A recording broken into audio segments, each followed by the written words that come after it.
السلام عليكم ورحمة الله وبركاته. يا رب تكونوا في أتم صحة وأصلح حال إن شاء الله. النهاردة هنعمل مع بعض شغل العيد. ده أول فيديو لينا كده في كورس النواعم بتاعنا بتاع العيد، وهو البسكوت المقرمش، بسكوت الزبدة. مقرمش جدا في نفس الوقت دايب دوب، بكل أسراره وتكاته بمقادير مظبوطة. وهنشوفوا كمان المقادير بتاعته بمقادير حلواني، وازاي ما يفرش معاكي، وازاي يكون قوامه مظبوط. شايفين قوامه عامل ازاي والبسكوتة عاملة ازاي؟ بجد تحفة تحفة تحفة تحفة، احسن من اي محل.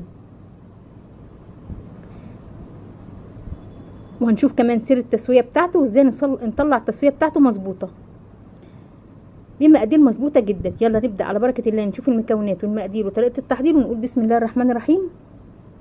اللهم صل وسلم وبارك على نبينا محمد صلى الله عليه وسلم.